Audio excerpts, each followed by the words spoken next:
like, wow, that is exactly where we need to be, you know, because that's that the built environment, buildings and so forth, that's the majority of waste in the world.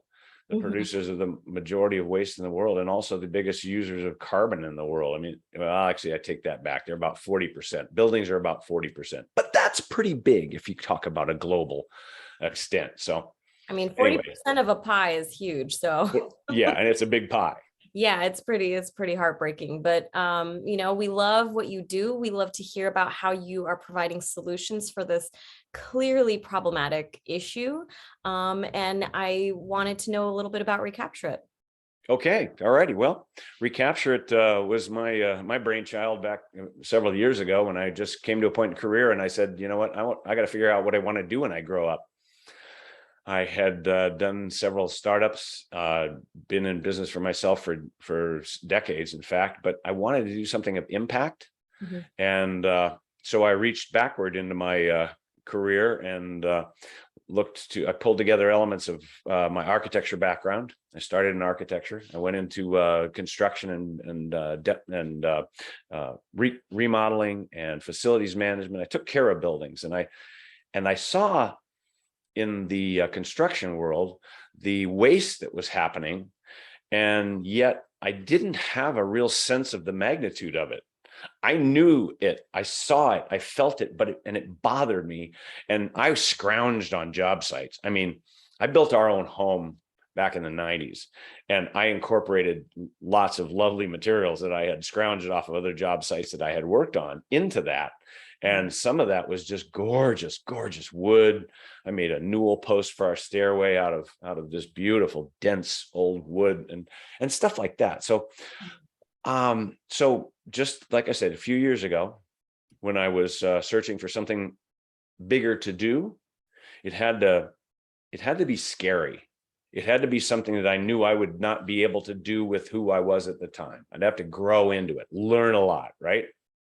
And I spun up 5 different potential businesses to do. And this one, which became Recapturit, bubbled up nicely with a lot of opportunity, a global outreach, a global reach, and a really big problem. So that's where it started. Yeah, that's incredible. Well, then I found out, as I began to do a little market research and talk to people all over the country and, in fact, other parts of the world, the EPA enlightened me on the magnitude of waste that is created. Like I said, you know, I mean, I'd pulled out in the remodel world, I'd pulled out countless, garbage cans full of stuff out of old houses. I'd loaded up the truck. I'd gone to the transfer station, the dump, wherever, and dumped it. But you don't really get a sense of how big it really is. But the EPA told me. They said, well, Larry, here's the deal. Think of all the trash that you and I and 330 million Americans throw away all year long at home and at work. I said, okay, that's a lot. They said, yeah, that's called municipal waste. And that was educating to me. I did not know that term. Then she said, well, where do you think construction and demolition fits into that? And I said, oh, well, you know, I don't really know. Is it part of that? And she said, no. She said, how big do you think it is? I said, oh, well, maybe half, because that would be big. She says, no. She was just kind of toying with me. And then she said, all that stuff, all that municipal waste, everything you and I and all 330 million Americans throw away all year long, half of construction and demolition. Oh my God. And my jaw kind of dropped. I was like, wait, what? Wow. She said, yeah, it's twice what all the stuff we throw away, all of our trash. Oh and God. Right then and there, I knew, well, okay, well, this is it. Because there are a lot of noble things that are being done to reduce waste and so forth. And in Seattle, where my wife and I lived until just a few years ago, there was a plastic straw initiative, and that's, like I say, it's a noble initiative. But at that moment, talking to these 2 women from the EPA, I thought, why are we not talking about the elephant in the room? We're talking about the gnat on the elephant's hiney. It's like, Why are we not talking about the elephant in the room? And it dawned on me right then that, you know what, because the elephant in the room is so big, it's so entrenched, it's been around since humankind, construction, taking buildings apart, well, and that kind of answered it. So I knew, well, that's the thing I got to tackle. And so that's the beginning of it. That's incredible. And, you speaking to the EPA and them telling you this and your jaw dropping, it's similar to kind of, the revelation that we're in this industry where, we are builders, we're creators, we expect to make something for a living.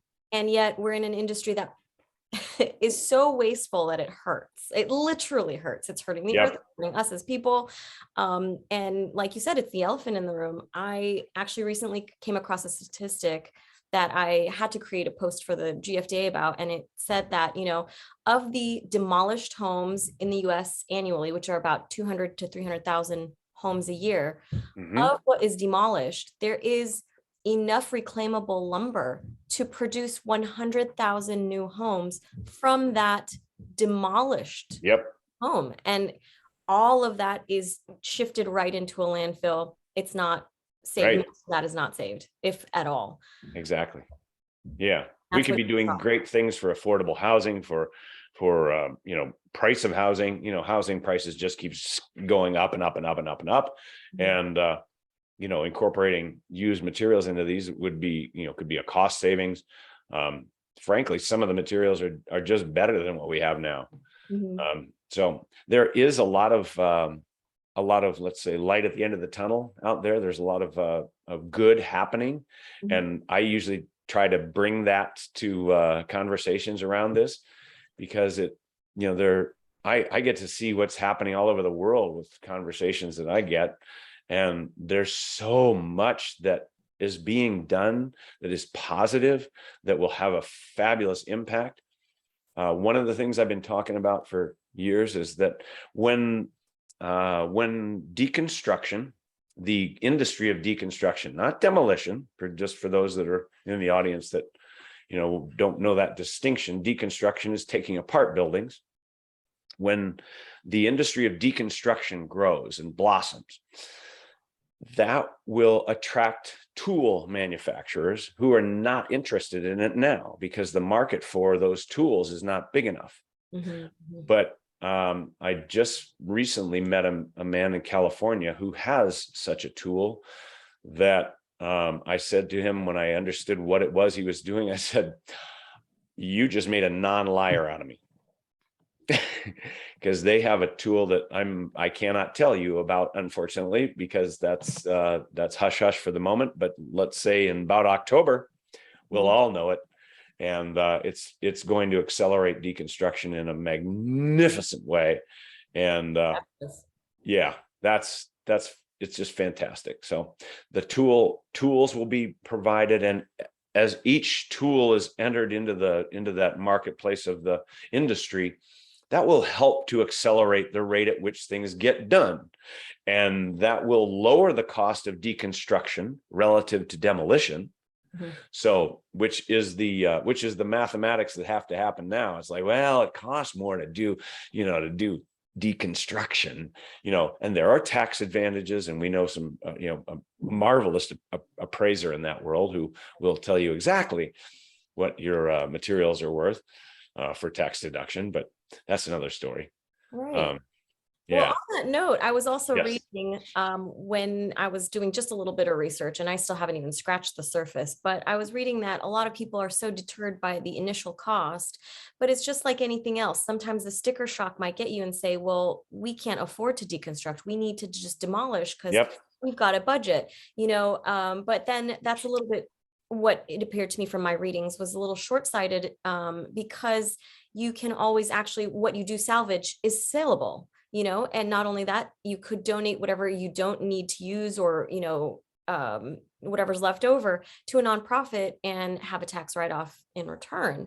So there are ways in which it can financially make sense, maybe not right in phase one, but I think it's about a paradigm shift of realizing that, the savings also includes, the planet, which in a way is more critical than, whatever you're considering as, worthy of saving. So I just thought that that was so interesting, that because everything is driven by the dollars. We run by, what makes financial sense, Right. fortunately or unfortunately. And so I think if there is a conversation around how this can be done and actually benefit, that homeowner or, the end user, that would be a really, really great place to start, is, in educating people in that there is an option B, and that there should always be an option B, especially when it comes to just, dumping it into the landfill, Right.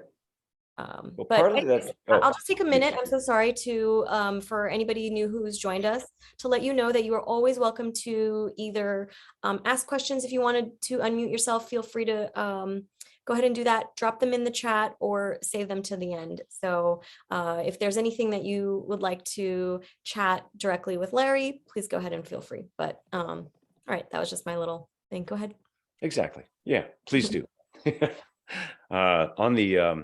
On the appraisal Mhm. route and the tax deductions and so forth, and the lowering of the differential, the difference of price between demolition and deconstruction, there are a lot of advances happening, and that's part of it is just getting the word out that there are options to the minds of the millions that are out there. Mhm. It's not that the things don't, or that aren't, it's not that they aren't available. It is that they're just not top of mind. Right. And since we're all barraged with clicks and beeps and alerts and this and that all day long every day, and it's hard to bring these things up to the surface, but they're out there. Yeah. And like I said, I try to bring those to conversations like this, that there is a lot of great stuff happening out there. I just spoke with a woman in Arizona last week who has what's called a green and what you call it, a green organization. It's an official distinction that is given to an organization that can receive deconstructed materials, but it has to pass them on to other nonprofits.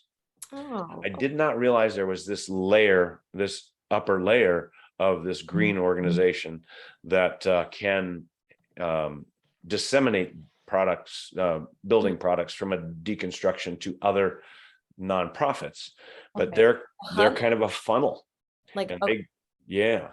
Mhm. So that's another addition to it. And then there's salvage deconstruction companies and salvage companies all over America and all over the world, frankly, but all over America, that we've become quite intimate knowing who they are. And then let's see what else is going on out there. There are legislations. Now we like it when legislations are let's say the carrot rather than the stick. Yeah. And there's some remarkable carrots out there in legislations, like in San Antonio, Texas. They have a law that says if you do deconstruction of a building on your site rather than demolition, your permit process goes up to the front of the line.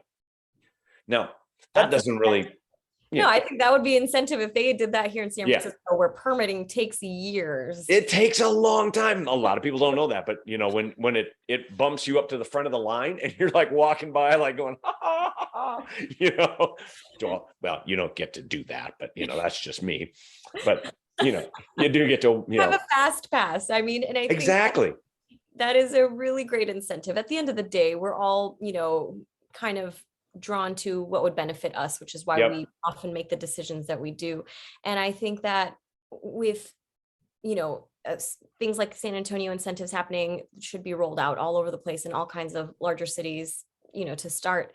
And, the structure doesn't seem to be in place, like this hub that you said you just discovered, that you realized, there's a third party receiver of sorts that could Right. redistribute, in this material. I feel like because there's no clear system, there's no structure set up for, large cities to do this, it's not going to take root until, all of these players are in place. And I think that the conversation is the beginning, right? It's obviously not where we should stop. It's just what we should start with, and like Right. educating ourselves, educating the people we work with, our industries, making sure that, legislation that in any way promotes this is voted for. It just takes so many avenues It uh, does. to make true change. And going back to your comment about the straws, I think that the biggest catalyst for why we don't see straws anymore is the turtle video. We know Yeah. it was Yep. that single sea turtle, who had, a straw yanked out of its nose, really affected people. And I think that I don't know what we're waiting on for like a catalyst for change. We're already seeing such chaos. We need to do better right away without having this poor turtle be the, catalyst. But we need to be able to see what change we're making. And I think the reason why we're a little stagnant is because people just see the buildings, and maybe they walk Right. by a construction site and they just see something being built, and they don't necessarily feel or understand unless they're mired in it, unless they're, in a position like you or an architect or a builder, and that's the unfortunate part. So I don't know. How could we tie that back into, I guess, what you do or what we could do at the GFDA or Well, a personal level? yeah. Well, Firdaus, it is hard to break out of our practices, our routines, the things we habitually reach for. And in designing what Recapturit would be, I reached back into my architecture world and for, what is the process, the thought process that goes into the selection of building materials, and how can we get used to be top of mind such that architects, designers, interior designers, engineers all think used first. Mhm. Because right now, with the state of things, even if they did, they would still be completely stymied Yeah. because the supply of such materials is not yet available to them in the scale and consistency and so forth that they need for projects that they work on. Now, that I say that, but in the interior design world, obviously, there are projects that adorn the surfaces of, say, bars, restaurants, hotel lobbies, and all that. And there you see the use of of used materials. You Right. might see old corrugated tin. You might see those beautiful pressed tin ceilings from Mhm. old bank buildings or whatever, and those are reused in a new building, and they're gorgeous. You see things like that, but you don't see it in the 430 other rooms of the hotel. Right. So a friend in the industry calls those cameo rolls. I That's a thought that's a great term. I thought that was a really, really good term for that. Yeah, they're cameo rolls. They are cameo roles. Yeah. So our effort with what Recapturit is doing is to establish trust in our marketplace, and allow the design world to understand that now there's a place to buy materials, not from one seller, not from one random website of a nearby seller of salvage that you don't actually get to do a transaction on their website. It's just a display site, and they say, call us and we'll set it aside and you can come pick it up at the store. We are doing something where now you can buy from multiple sellers in one purchase transaction. And Amber, our director of marketing, who's on this in our audience here today, she came up with a delightful video that describes the process of Becky the buyer, an interior designer, wanting 10 doors for a project. Now that might not seem like too daunting of an ask, right?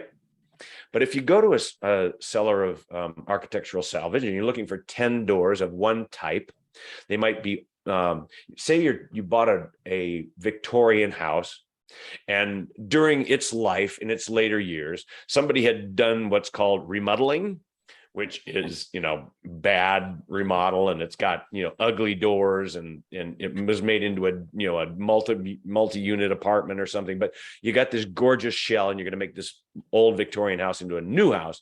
So you want period pieces. Right. So you start looking for them, and you find some at a local salvage place, but you find they have 7 doors that could work, but they're not, 4 of them aren't the right size. And one of them is just too beat up. So you get 2. Okay, well, I got 2 and I need 10. Now what do I do? Do I go look on Facebook Marketplace? Do I go look on Etsy? Do I look on eBay? Do I go to another salvage selling store, out farther away? Do I go to another one? Well, and for us, Katie Story, the founder of the GFDA, she told me that's what she does personally, because for her own, her own project at her house. But she said designers just can't afford to do that because their clients won't pay to have somebody toddling all around the whole geographical area, just going one store to one store to one store and occasionally finding something online. Yeah. So we consolidate all that so that you can purchase in the amounts that you need. And that 10-door example, now imagine that was 100 doors, or imagine that was lumber for a larger building.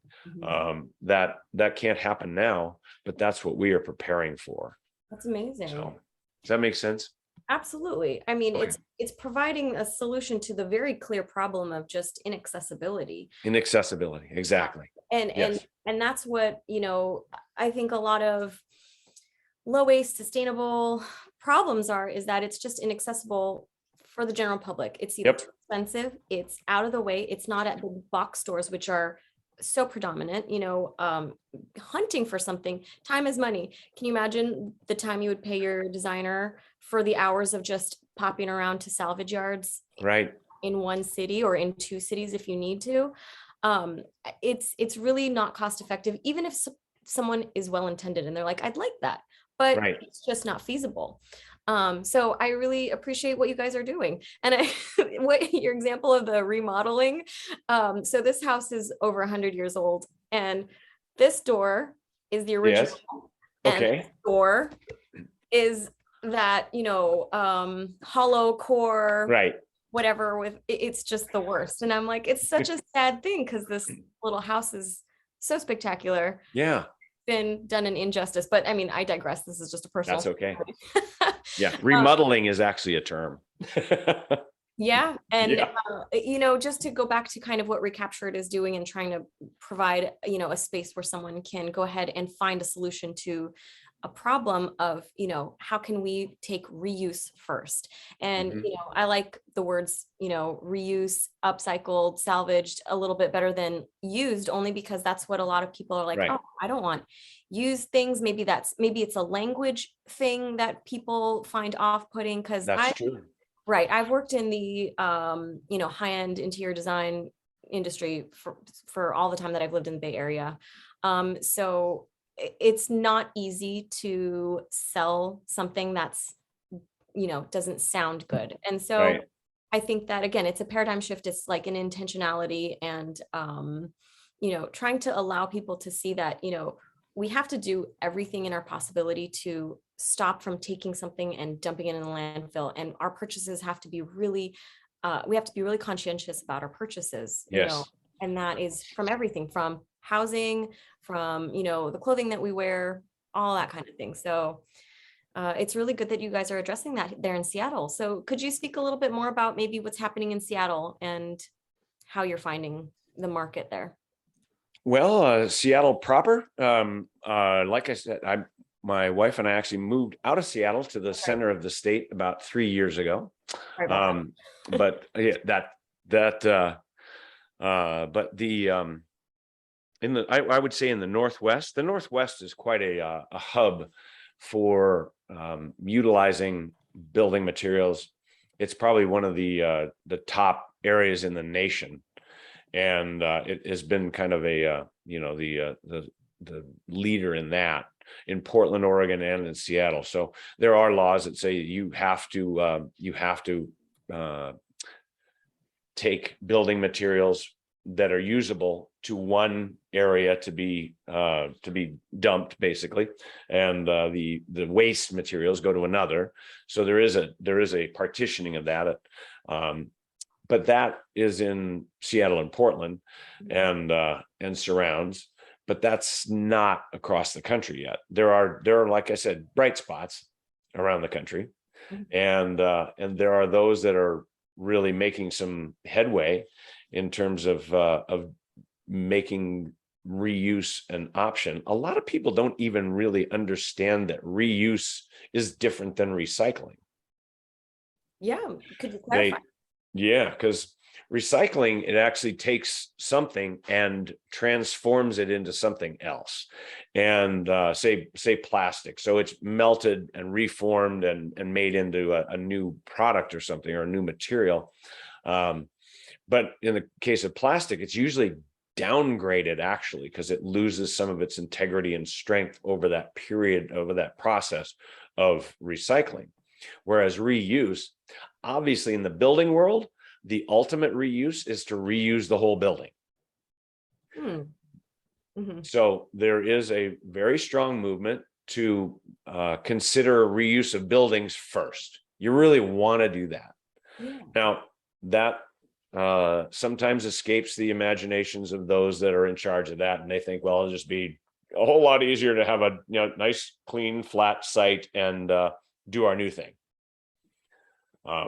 The high school I went to, it just got torn down about a month ago, and at a recent reunion, we toured it prior to being torn down. And I knew that that was going to be happening. And I looked around and I thought, my gosh, this thing's in great shape. Oh, what a shame. That hurts my heart. Absolutely. So reuse is better than recycling. And upcycling is taking something and making something new out of it. So if you take, say for instance, the beautiful door over your left shoulder there. Now I've seen people take doors like that and make a new piece of furniture for their hall. They make a bench out of it with a flip top on the bottom of it, and they take old iron railings and they put them on the side for arms and things like that. That's sort of upcycling. Right. So there's a lot of things that happen like that. But to your point, Pradas, earlier about the power of words and how used is not necessarily the best choice, and forgive me for using it. No, that was not aimed at you. You're right. About the industry in general, so no worries. Yeah, no, but you're exactly right. And there are some there are stigmas, and it's like, oh, it's sort of thrift story. Oh, I don't want that. Yeah. And then I had somebody ask me about that the other day, and I said, well, you know what? And we were in one of these conversations. I said, how'd you like to look at a $21,000 sink? I let that sink in. And he's like, $21,000 sink? I'm like, yep, it's on our site. It's used. It's pulled out of a beautiful old home. The fixtures on it are amazing. It's hand carved marble. Okay, that's $21,000 used sink, hand carved marble, beautiful, beautiful fixtures that look like they came out of the Art Deco era.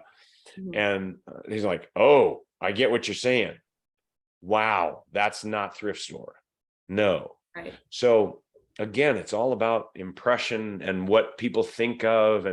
And when you say even the word salvage, that's like, oh, that's like auto salvage, or yeah, there seems to be an issue around language, and I think that's, like you said, it's really powerful.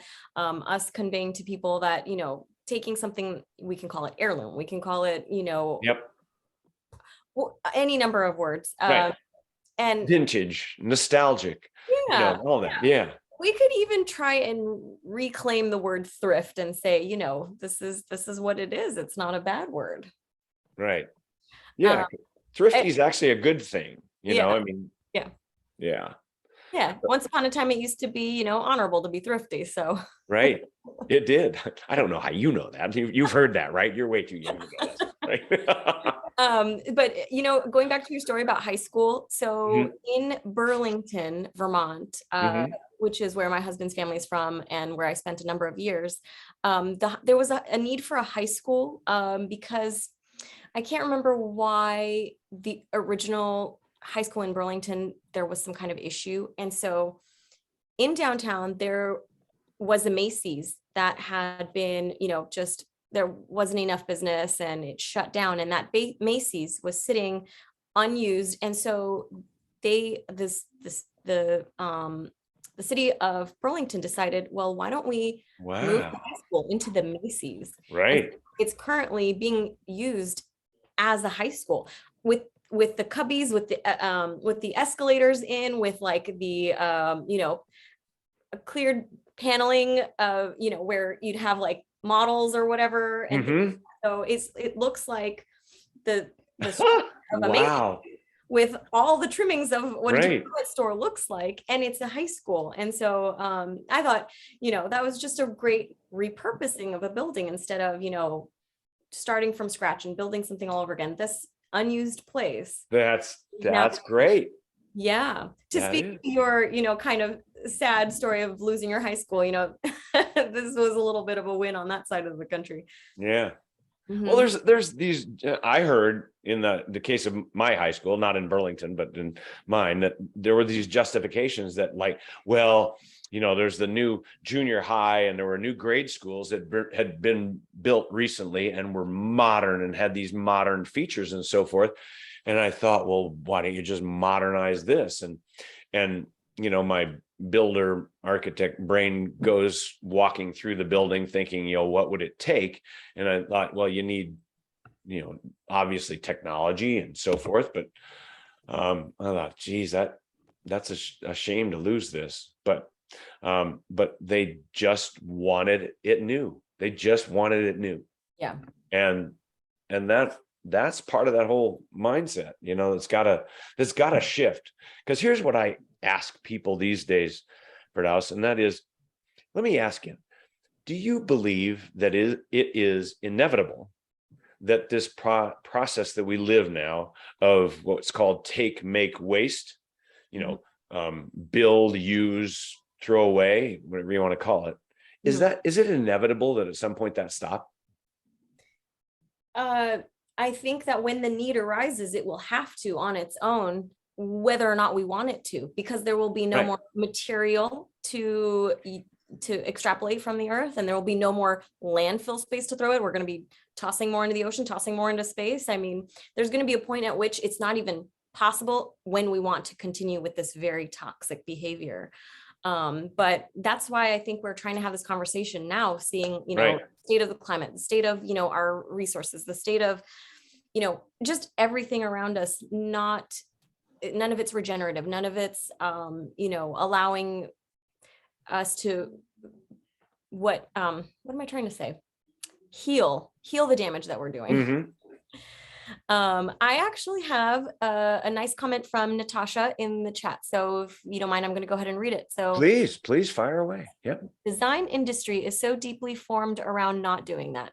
As you've discussed, spending hours sourcing salvage yards takes a lot more time and effort than calling your rep somewhere at the design center, for example. Exactly. When you need a new lounge chair, for example. What deeper changes need to be made in the way the design industry is structured and how it functions to allow for more reuse of things?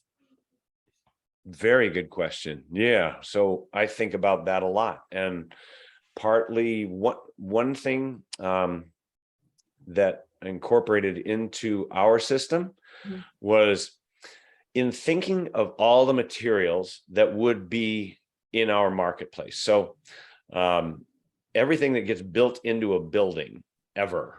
So that's a lot. And I thought, well, I don't really want to rebuild the wheel, reinvent the wheel. So I went back to actually in my day, we had the Suites catalog, which incorporated the master format numbering system, the categorization system, those numbers you see on materials that are referenced on documents and specifications and blueprints and so forth. It's a 0, 1, 1, 1, 3, 1, and so forth. And so I utilized that master format system in our system to include everything that could go into the reuse world of building materials, architectural salvage, anything and everything that was ever built into a building. And So I was thinking of that from the very beginning there, Natasha, is like, how can we change that? And I thought, well, wouldn't it be smart to actually incorporate methods that are already in place, to utilize systems that are already in place, so that when you're accessing things from your normal reps and so forth, and they go in the categorization system to include in technology for that is available now, that wasn't when I was in that world. It's all categorized by that. Now it still says plumbing and lumber and so forth, but within the system it has that coding as well, because that thinking I had was like, how do we get into the designer's mind? How do we get into the flow? When do they make the decision? And what do they do as they are making that decision? How do they think, laterally? What am I going to use in terms of options? What are the possibilities out there? And then, prioritizing getting down to what it is. I said, go used first. Yeah. How do we get that thinking into their heads? And how do we make it easy for them to do that? Well, it's not yet, but that's on our to-do list.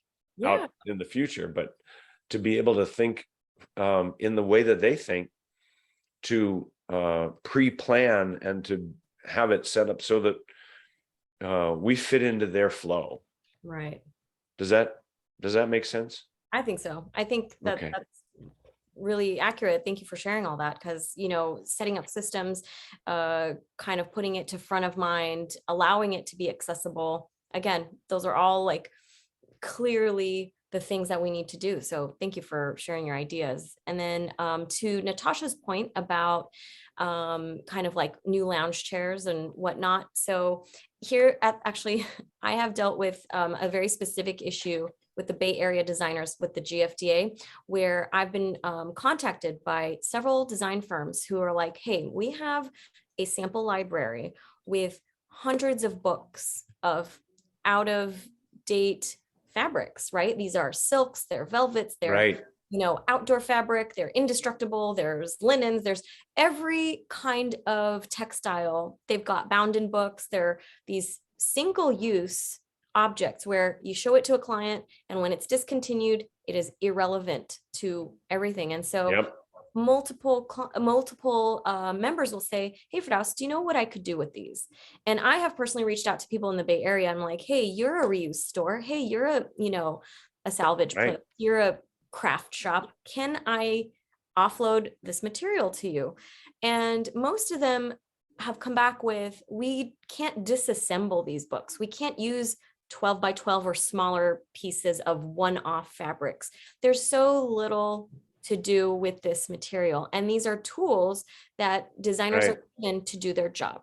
So it's like, there's this necessity of having these tools, but they are absolutely wasteful. And so I guess me bringing up this point is that manufacturers also have a responsibility to making sure that what they put out has a circular use. Like, could these books be disassembled? Could they have a reclaiming program? Could they shred up this and turn it into insulation if it's the right type of material, or rags or whatever?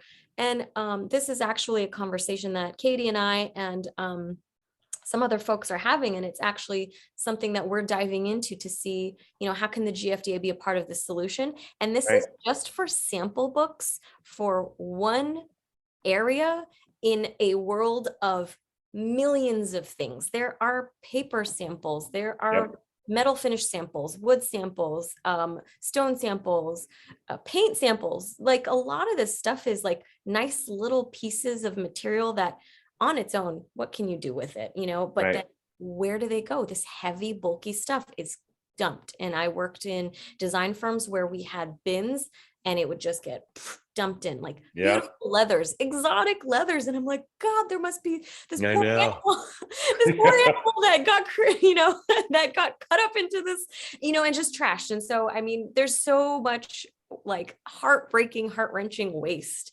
Yeah. And again, just to your point, to Natasha's point, where can we do better? And a lot of it is having these conversations with manufacturers, us being, in the design world, or you being in, the salvage world, like speaking to people who are, say, the ones providing this material. Can you make something that's not so wasteful? Can we have options that can be upcycled, reused, repurposed, reclaimed, all of those things? And, when we create demand, people start to perk up their ears and listen. And Yes, so, absolutely. just asking for this, we were working with a few different companies, some of them are members who they're like, part of our design process is that Mhm. if our object that we put out in the world needs to be repaired, it's repairable. Like, Right. Fearn is a really great example. They make these beautiful chairs, and they have these brackets that, if something is damaged on the leg, you can literally fix the leg. Right. And so it's in the concept of circularity. It's in the concept, it just needs more effort. It's just more effort. It does. It needs a little boost in panache. It needs somebody to, to say that it's cool, say that it's good, and Yeah. we do something at Recapturit that's a little different. We take a we take a non-political stance. Mhm. And the reason for that is that there are people all over the country, and as I've found, all over the world, that regardless of where they are on the palettes of politics all over the world, they want to do the right thing. Mhm. So our purpose, our stated purpose, is stewardship of resources. And that message just resonates with people all over the world. And we invite everybody in, and and don't let anybody out. And we're non-judgmental. We don't push it in anybody's face. We don't, wag our finger if you're, we just like, hey, have you thought about this? And with a smile and an encouraging nudge toward it, rather than there's some scolding that goes on out there, and that I don't believe that's the right way to approach things, the scolding, because there are, I don't know about you, but I don't respond well to being scolded. And if somebody's wagging their finger at me like this, saying you should do this or you should do that, I'm like, I tend to be repelled. But if they are encouraging, and they say, hey, have a look at this as a possibility, and that's what we do. Have a look at this as a possibility, and they're like, oh, I like what you're doing. Absolutely. So Yeah, we agree. The GFDA has a similar, message of hope that we can make radical change, that we can do this with everyone on board collectively. And I think that, collective effort is really such a key to making any kind of change, it is. whether it's in conversations, whether you having your business and being, a central location for other sellers, like it's all communal. And in the end, like it all comes down to, we have to work together. We do. And it's Absolutely. a cliche to say, but it's a cliche for a reason. It's because, there's exactly truth in it. Yeah. Yeah, we say in this Washington, we're going to do better than they do in the other Washington. I love that. I have not heard that. And I think that is so great. That's so great to hear, because they're just butting heads all the time and yelling and screaming and making, that's not fun. So we say, hey, we're just going to do better. Everybody can come in and be good stewards and better stewards of the things that we have on our lovely little planet here. So, and let me hit on one other thing that you used the word a minute ago, of discontinued. So in the fabric world, and they're discontinued fabrics because they're stylistically out of vogue. Sure. Right. Well, in building components, building such as windows, doors, and things like that, there are warehouses and warehouses and warehouses full of discontinued seconds, returns, and so forth, that just sit collecting dust. It's too expensive to throw them away. I have a friend in Seattle who had a flooring business for a long time, for 30 years. And when he was closing that up a few years ago, he had rolls that were, 6 feet in diameter and 20 feet long of gorgeous carpets that had been in beautiful hotels and tiles, that are $40 for a little tile, because they were imported from Italy and they're gorgeous. But he basically had to give it all away at the time. Recapturit wasn't alive and then thriving then, and he had to give it all away. But his business in Seattle was indicative of what's out there all across the world, is these treasures that are sitting there. It's too expensive to throw it away. Dump fees aren't cheap. Right. And so he just kept filling his warehouse up and filling his warehouse up. He and I walked through that, and there's just rows and rows and rows of stuff.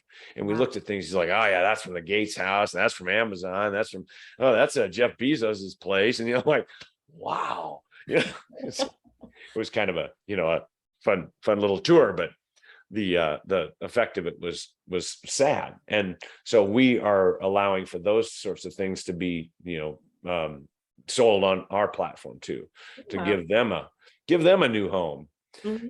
It's kind of like going to the Humane Society, it's like you're sad because all these other things, all these other beautiful little potential pets aren't going to find homes, and that's almost the way I feel walking through a place like that. It's like, there's, I mean, I'm a dog lover, so I don't feel quite that bad, but but I think you get the point. It still hurts my heart to think of that. You almost want to think like, can we come up with a building that all these parts would just fit and make a building out of it? Actually, on that note of this warehouse of excess material that has no place, there is a small company here, woman-owned business in San Francisco, who takes so for example, Levi's, they have a big one of denim, and then they have these massive rolls of leftover denim because they have to over order the fabric, and then they finish the run, and then there's rolls of it left. You could make hundreds of more jeans or jackets or whatever. And these, giant factories have nothing to do with this material. They're like, okay, what do we do? There's no order for it. And so they dump them. They do dispose of them because they can't stack them forever. There's just no space. We know San Francisco, there is no empty space left anywhere. Right, exactly. So the business model that she's taken is that she's rescues this fabric, this premium grade denim, and turns it into zero waste products. So her company is called Aplat, APLAT, and she is just this incredible product designer who has come up with marrying the idea of origami to her products. And so origami takes a single fold of paper, right, and you fold it and it turns into something. You didn't use scissors, you didn't add something, it's just one piece of paper. And so she took the concept of origami and creates these designs so that there is no waste. Even the salvage edge of her fabric is used. And she creates homewares like little plate covers and lasagna casserole dishes and totes and things like that. And these are all literally made out of what would have been in the landfill directly. And so it's just taking that model and saying, how else can we magnify this, this model? And I love what she's doing. I love what you guys are doing. We've got 5 more minutes, and I just wanted to, start wrapping it up and see if anyone else had any other questions. And if not, if Larry, you could leave us with a little note of positivity, we'd love to hear one last thing. Okay, well, let's see if there's any questions or any comments first, and then we'll, excuse me. And if not, that's okay. Yeah, I think we're all set. Go ahead. Excuse me just a second. Sure. Had a little bug, so throat's a little. Sorry to hold you up there. No, not at all. You did great. No, well, anyway, there are things happening in in Africa, in South America, in Europe, in Asia, and in the United States, Canada. They are they are eager to make the changes that you and I and we're all talking about right here, right? Mhm. We have to make it so that it's popular. It's okay. Um, we have to get over the words of thrift and use. But the good news is that I think the solutions are already out there for a lot of our problems. There are new plastics that are being made from any old plastic, not, and I mean any plastic. They grind it up and they process it together and they make a new plastic that can be recycled and kept at the same level for perpetuity. Not just most plastics, just recycle it once and then you downgrade it, and then they might be able to do it one more, but that's it. So the point there is that there are technologies out there that are enabling us to do the right thing. There is I was just reading an article in CNN this morning about a company called Bifusion that was based in New Zealand and has since moved to Los Angeles. And they take old plastic and they make the equivalent of a cinder block, a concrete block that you build buildings out of. They make it out of plastic. And it's better for sound, it's for acoustic absorption, it's better for insulation. Amazing. It's more resilient to earthquakes. It doesn't crack. It does have a fire component, but you cover it with something like a stucco or a finish on the outside, and you're good. But anyway, so there's things out there. This tool that I mentioned that is about to be delivered to the world in October. I just talked to that guy today, and the founder of that, and I'm psyched. That's just gonna accelerate the deconstruction world and make that blossom. That's great. So anyway, I hope that just brings a little positivity to the end of the conversation here. Absolutely. Well, we really appreciate what you do at Recapturit. I know, Amber, you're part of the team. Thank you for all of what you all do. I appreciated this dialogue and this conversation. Thank you to, the contributors. Natasha, we loved your question. It was Yes, so thank great. you. Yeah. And I think that this is really necessary to have like spaces like this where we can constantly, speak about this very clear problem and, hopefully collectively start coming up with solutions, and then everyone does their part. And we are aiming to reduce our waste. And we are doing that. Yeah. You might not see it, but it's happening. Yeah. So thank you for Dallas. You are a charming, delightful host, and I appreciate this. And Absolutely. Anytime. okay. Again, thank you, everyone. Thank you for joining us. We appreciate you on behalf of the GFDA. Have a great rest of your day. Great. Thank Thank you you all. all. All right. Bye. Bye.